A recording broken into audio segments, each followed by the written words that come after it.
living in me. The mystery of the gospel is Christ in me, Christ in me. Mystery of the gospel is Christ in me, Christ in me.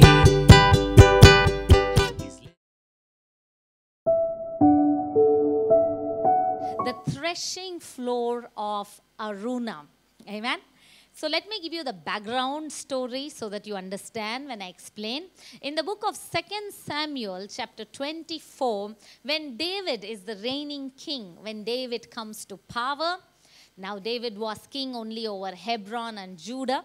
Then the tribes come together, and then all of the Israel come under him. And now David decides to make Jerusalem as the capital. He is in full power, zoom, in might. Nobody to defeat him. No one can stand against mighty David. At that time, all of a sudden, success gets into his head.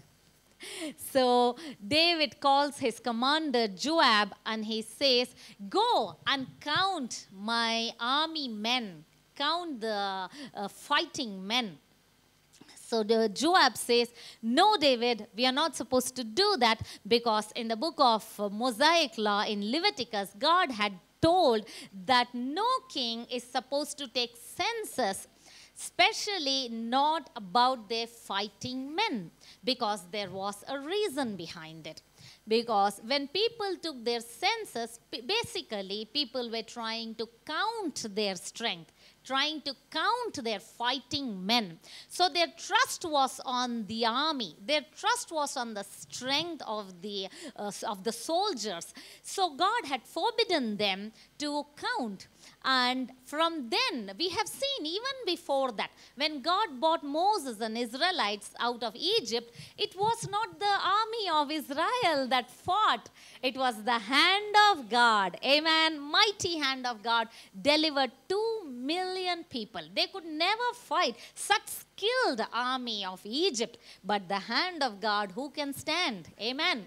We have seen time and time again when Moses was raising his hands and interceding. One hand was held by Aaron, the other hand was held by her. The intercession was going on, and down the valley they were fighting with the Amalekites, and we saw again it was not the army of Israel. The hand of God defeated Amalekites. We have seen in the story of Gideon, just 300 men, amen, defeated their enemies. So time and time again, God is again and again saying to his people, it is not the strength of the army, it is not the strength of horses and chariots. We trust in the name of our God, amen. The battle belongs to God. So we don't count our numbers. We don't count our army. We don't count our strength. We don't count our recommendations. We don't count our reference. We don't count our degrees. We don't count our bank balance. We trust in the name of our God. Amen. Amen. Here, David violated that. He said, take the census, count the fighting men. Job says, no, David, you're not supposed to do that. But then king overrules Joab, and then they count. So what happens in the Old Testament? Whenever they disobey, they break the law, punishment comes, right? Because Jesus had not paid the price, so for every sin, penalty has to be paid by that person. So now David immediately realizes after counting men, and next day early morning, the prophet Gad comes to David and says, you have done wicked thing against God by counting your fighting men. Now God says, 3 options I give you. The first option, there will be 7 years of famine. Second option, there will be 3 years your enemies will come after you and fight with you. And the third option, 3 days of plague for Israel. So I'm giving you the background story before I go to the other story. So David thinks of the 3 options, and then he says, if I choose first one, 7 years of famine, I have to be in the mercy of other kings, other men, for the food of my people. And if I choose the option of second one, my enemies are going to hunt me. I have to be again in the mercy of the men. It's better I choose the third option. And he makes such a beautiful, profound statement. He says, it's better I fall in the hand of God because his mercy is great. Amen. What a strong confidence he had, right? How many will say, his mercy is great. His mercy triumphs over judgment. We know that. For sure we know that. So he said, let me fall into the hands of God because my God is merciful. Amen. What assurance, what confidence. So in Old Testament. So he said, okay. So Gad says, then you're going to have plague now that you have chosen third option. Now plague strikes. The entire Israel, the men whom he counted, 70,000 men die. The death angel, the angel of God, because the justice has to be executed, right? It's Old Testament. See, God's throne is established on 4 pillars. That is righteousness, justice, truth, and mercy. So even one pillar cannot be shaken. So he's God of justice. So justice had to be executed. The angel of death comes with the sword, killing the people from Dan to Beersheba. 70,000 men die. And David is so upset. And David is wanting to go and make the prayer even before he prays. Amen. What God does. That is the story for today. 2 Samuel chapter 24, verse number 15 and 16.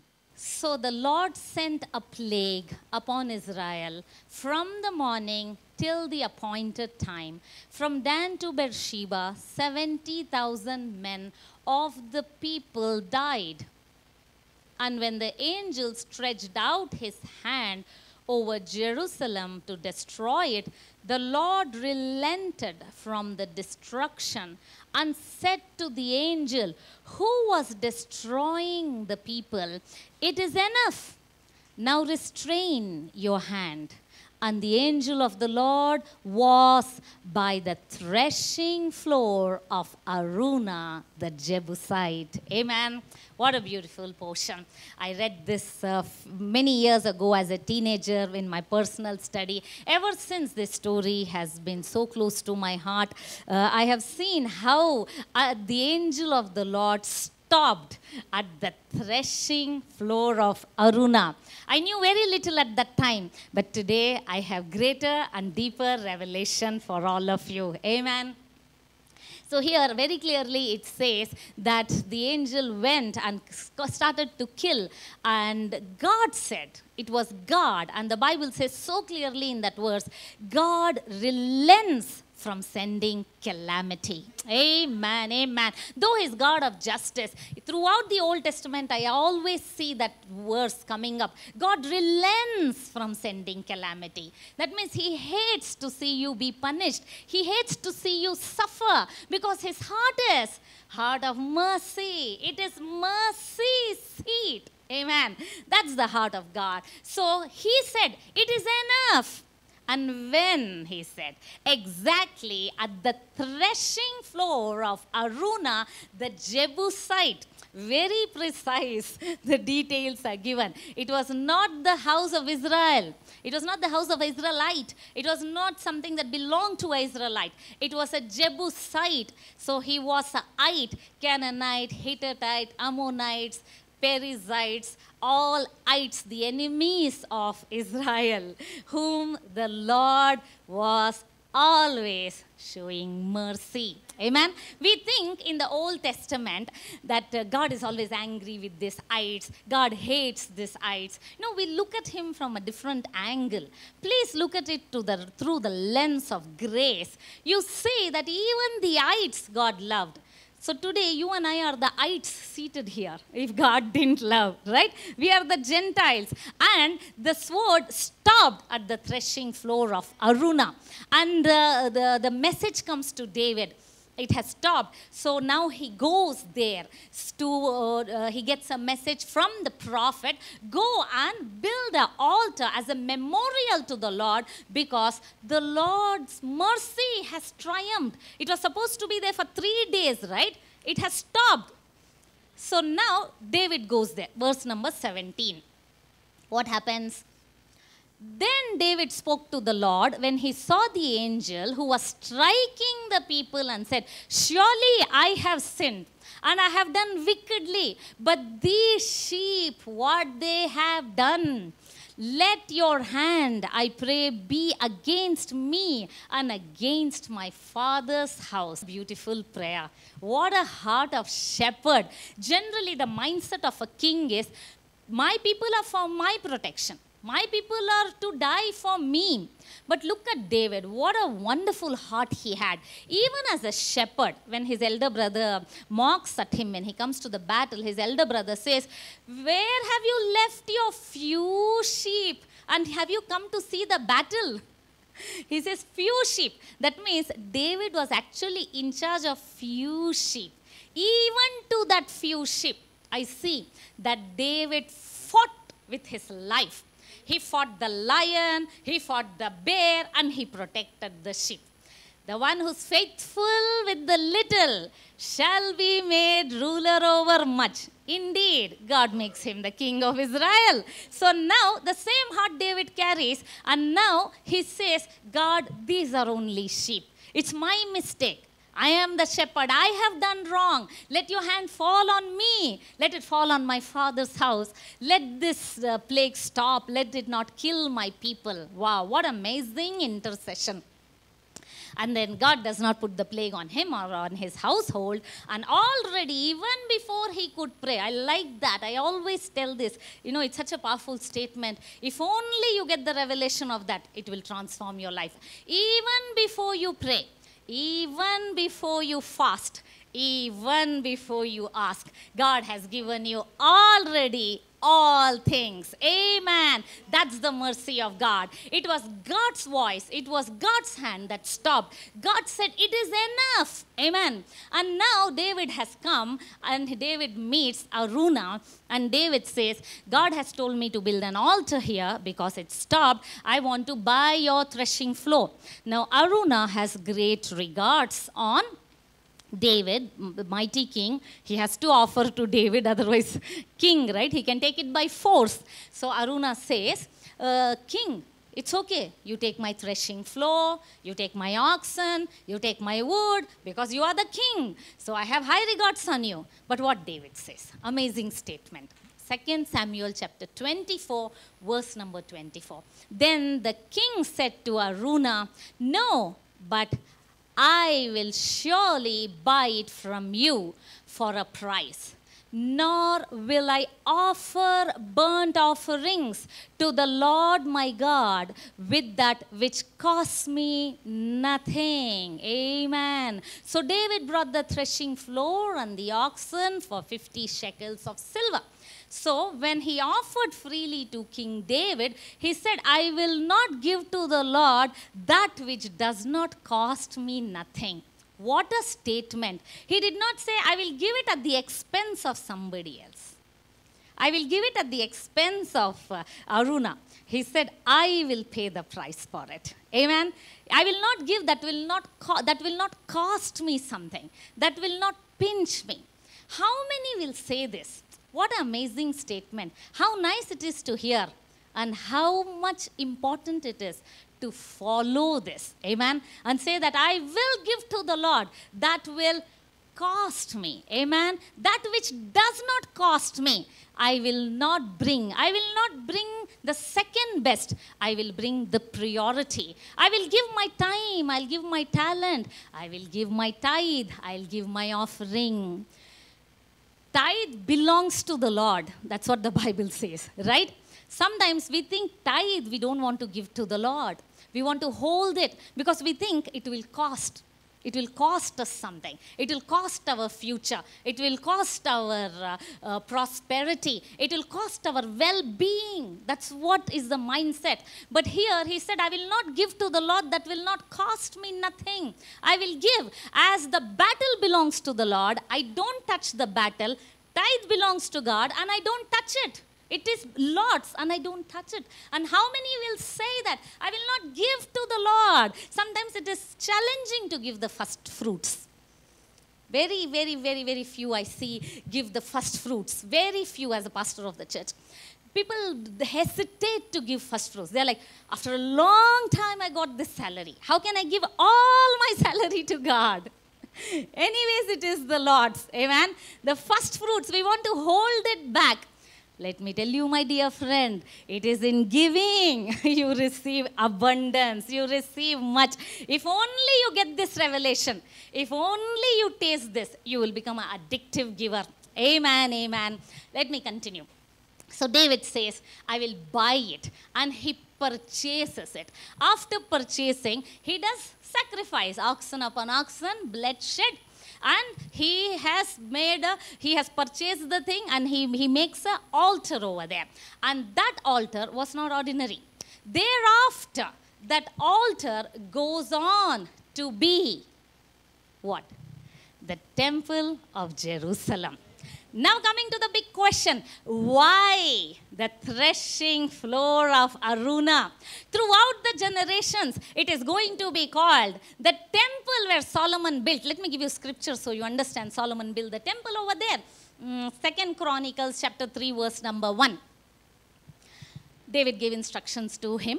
Now Solomon began to build the house of the Lord at Jerusalem on Mount Moriah, where the Lord had appeared to his father David at the place that David had prepared on the threshing floor of Ornan the Jebusite. This Araunah's name in Chronicles is written as Ornan. So probably Araunah also could be a title because he was also a wealthy, prosperous man. So Araunah or Ornan, however you call him. So here it clearly says that the place, the threshing floor of Araunah is where Solomon built his temple. Now, why? Why did God choose that place? See, from beginning, God had told to Moses. God was in moving tabernacle, right? Tent of meeting, moving tabernacle. So God had told to the people of Israel, I have chosen a place. Deuteronomy chapter 12, verse number 3. I have chosen a place. Look at this. God had told this to his people. But you shall seek the place where the Lord your God chooses out of all your tribes to put his name for his dwelling place, and there you shall go. So now God has chosen the place. When? In Deuteronomy. Okay? Now here we see on the threshing floor of Araunah, God tells David to build the Solomon's temple, and Solomon builds there. For years, everybody have been waiting where God has decided to dwell. And David himself was waiting, right? What David said from his young age, from the time he heard about Ark of the Covenant, his father Jesse taught him well. As a teenager, he was always like, where is the Ark of the Covenant? The moment he becomes the king, he's like, I am living in palace, but where is the Ark of the Covenant? His heart was for Ark of the Covenant. You see in Psalm 132, verse 3 to 5, you understand, David says, these are very words of David. He says, I will not go home, I will not let myself rest, I will not let my eyes sleep, nor close my eyelids in slumber, until I find a place to build a house for the Lord, a sanctuary for the mighty one of Israel. This was the heart of David. So he was always wanting to build a sanctuary, a temple, but he didn't know the pin code. He didn't know which pin code I should build the temple. Pin code number 05. Grace upon grace. Amen. That's where Forgiven Generation is. Pin code number 05 in Bangalore.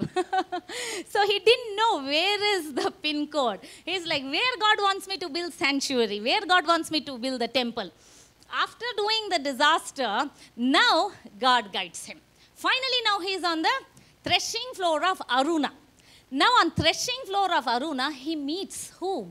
The angel of the Lord. The angel of the Lord had taken the sword.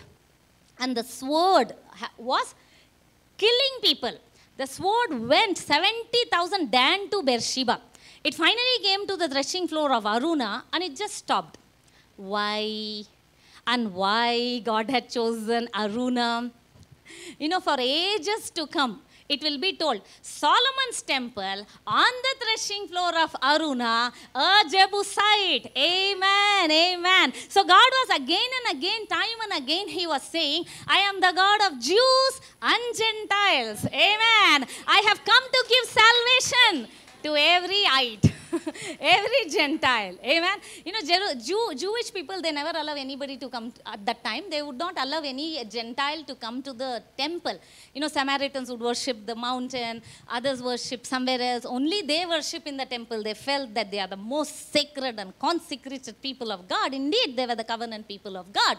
But God said, through Abraham, I will bless the whole world. Was the heart of God. So what was God doing? So God was saying, the Solomon's temple, that means my dwelling place, will not only be in Jerusalem, it will also be told that it is of a Jebusite. Amen. So God is God of equality. Amen. His heart is for everyone. Amen. That's how I see the word of God. That's how I see the Bible. Because I see God of love and I cannot see anything but mercy and grace and his love. Amen. So he said, I will build it there, and for generations, for 1,000 years, that temple stood, right? Until it was captured by Nebuchadnezzar, plundered, and then rebuilt. Nehemiah, they rebuilt. It's after all that, then finally now there is no temple, because ultimately the plan of God was not to live in the temple made by man's hands. God had a better plan. God wanted to be in the temple, that is, you and I are the temple of God. Amen. He wants to dwell in you. That was the mystery. That was the whole plan. So now here he said, let me give you instructions. Here you have met the Lord, the angel of the Lord. Now what he sees, the plague came. Now he sees, the David sees what the Solomon said. I made you read 2 Chronicles. Solomon said, where the Lord met my father, there I am going to build the altar. So Lord met, that means David saw the sword withdrawn. Why was the sword withdrawn? At the threshing floor of Aruna. I did research and I got such beautiful revelation about this threshing floor of Aruna. I told you the Solomon's temple is where? On Mount Moriah.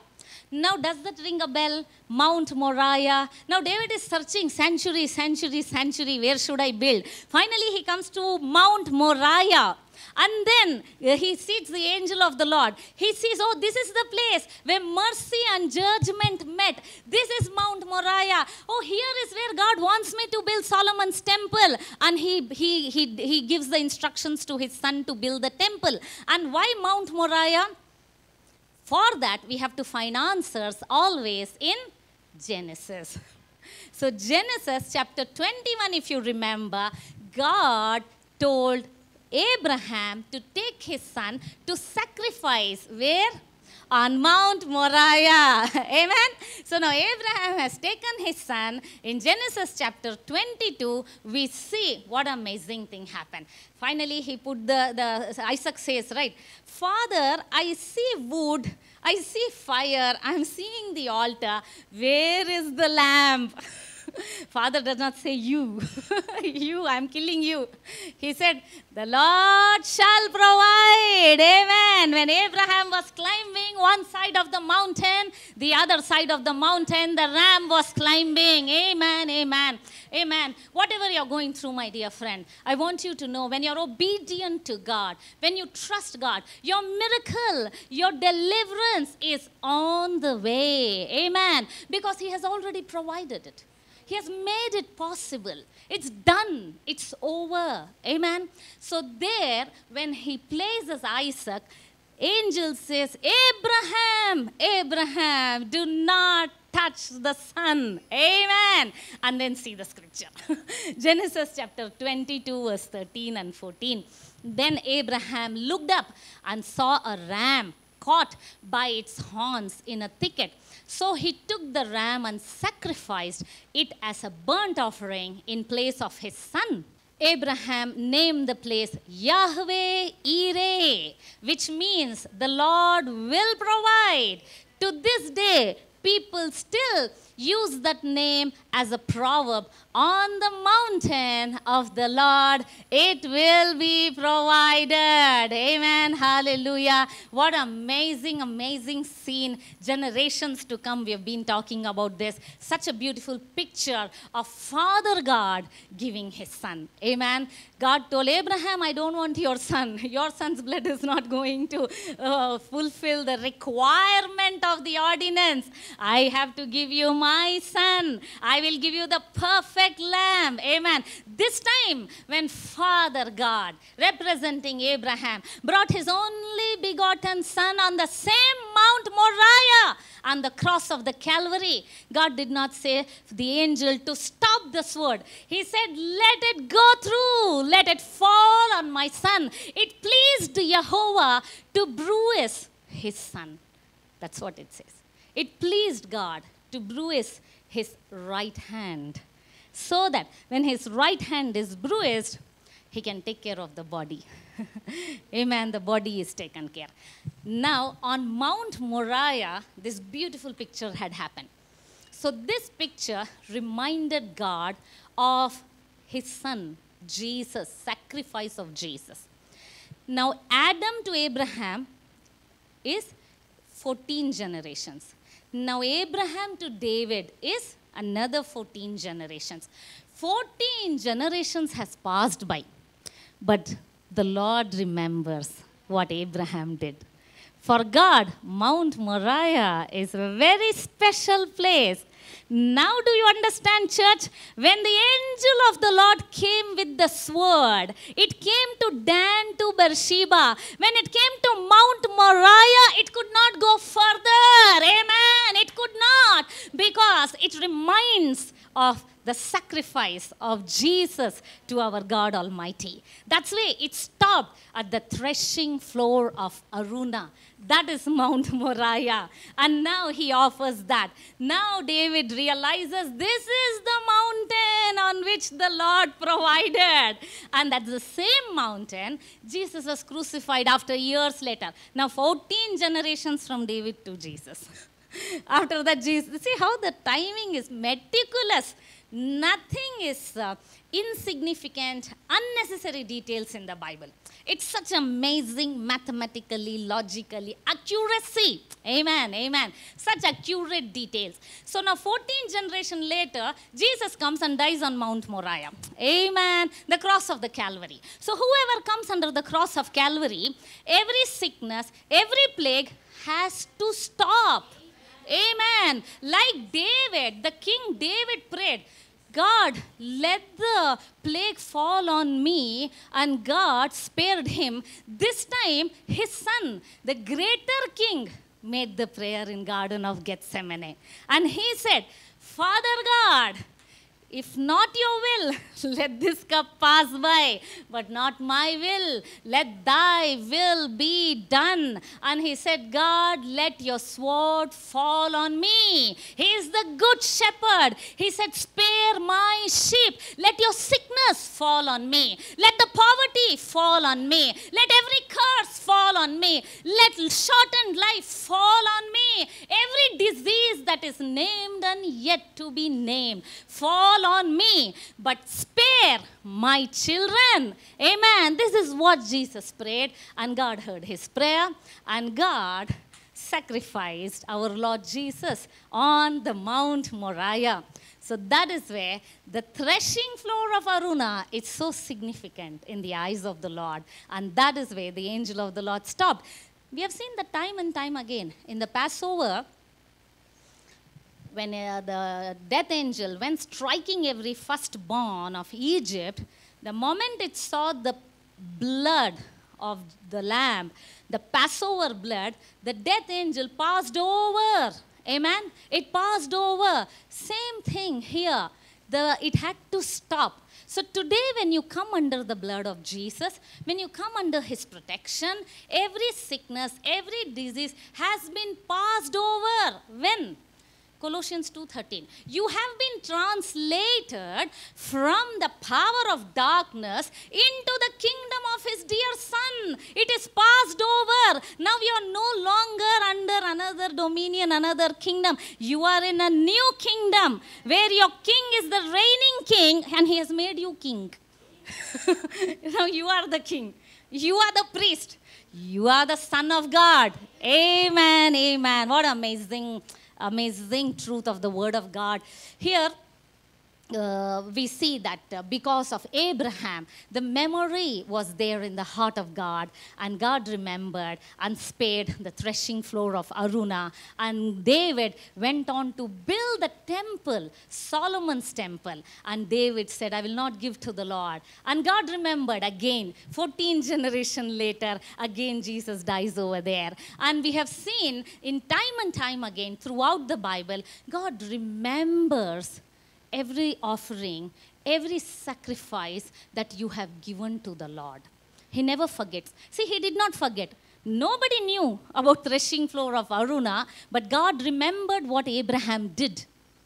So on every one of your name, you know, there is a book of remembrance. In book of Malachi, it says book of remembrance is there. Whatever you do, the time that you are giving, the time that you are using, the money that you are giving, it has gone in the record. It has gone in the records. See with me, Psalm 20 verse number 3. It says, may he remember all your offerings and accept your burnt sacrifice, Selah. That means pause and think. That means he remembers. He remembers your sacrifice. He remembers your offering. And are we giving the offering that will cost us nothing? Or like we'll give some second best. It's okay, God, leftover I will give you. No, my dear friend. We give first to God. First always belongs to God. You know, you don't even touch it before you spend your salary. First give it to God. Don't rely and place your faith on your money, on your tithe, on your offering, on your first fruits. Don't touch it. Just give it to God. The Bible says the Lord remembers that. Amen. Like what David did, the Lord remembered. What Abraham did, the Lord remembered. What you do, the Lord remembers. Amen. Don't have fear of losing. Don't fear. Pandemic, economy has gone down. People are losing jobs. No, you're not going to lose job because God is your source. Amen. You are the seed of Abraham. Like Isaac, you will become richer and richer by day. Don't give all the bills and give leftover to God. Don't say it's okay, I give 1% to God. 2% to God. No, what belongs to God, I give to God. And I will not give to God that will not cost me nothing. Make this commitment. And our giving is not for God to become rich. Our giving is for us. Believe me, our giving is for us to be prosperous. Amen. You remember in the story of that woman with alabaster box. See, here I told you God remembered Abraham. I told you God remembered Aruna, the threshing floor. God, everybody who gave, God remembered. David, nobody gave like David when the Solomon's temple was built. This is my personal prayer. You also can pray. He says, God, I want to give. I want to give more than entire Israel. And he takes his treasury, king's treasury, okay, not ordinary man. King's treasury of gold, silver, everything he gives it for the building of the temple, the Solomon's temple. And the Bible records it, you know, that David gave so much in maximum, so much in abundance. We all like to be David, defeat Goliath. But do we like to be David saying that I will give to the Lord, I will not give to the Lord, that will not cost me nothing. I will take my treasuries and give to build the work of the Lord. action speaks louder. Amen. And without action, there is no faith. Amen. And we see such beautiful picture of action. And look at the same thing God remembers, such an amazing portion of that woman with alabaster box. A woman came to him having an alabaster flask of every costly fragrant oil, and she poured it on his head as he sat at the table. I told you, Abraham gave something very dear to him, his only son. David, he said, I will not give to the Lord that will not cost me. And here this woman, that's all she had. Everything that she had is the alabaster box. That would have given her marriage, future, security. And what she does, she gets it, breaks it, applies the oil on Jesus' head, and everybody is talking, whispering, she's gone mad or what? She could have given to the poor. And what Jesus tells for that? Verse number 13. Truly I tell you, wherever this gospel is preached throughout the world, what she has done will also be told in memory of her. I told you God had memory of Abraham, David, and God had memory of Aruna. God has memory of this woman. We don't even know her name, but God has the memory. Amen?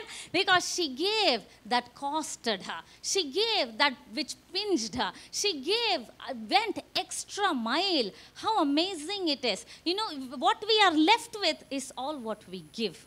Let me tell you that. Yeah, it's not what we spend. It's not what we buy. It's what we give. It's what the treasures that we have in heaven. And here, in the memory of her. So that means God remembers. Amen. What an amazing truth, church. So it is so important that we bring our alabaster box. We bring our precious thing.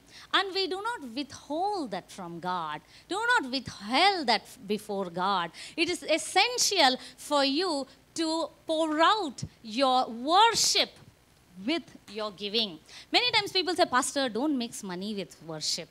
Pastor, don't mix money with word. My dear friend, money is involved when it comes to worship. Yes, David involved in giving. Yes, because if a person is not giving, very simple. He is in mental assent and he is not trusting the Lord. And the Bible says the mammon, it's called the mammon. That means this little mammon is taken control of him. He is not able to control the little mammon. The money is ruling him. And he is thinking by saving, by investing, he is becoming rich. Let me tell you, by giving to God, you become rich. Amen. We believe you were blessed by this message. Our vision is to make known the mystery of the gospel, which is Christ in you. You can be a blessing by partnering with Priya Abraham Ministries to share this good news. To partner, visit priyaabraham.org/partner.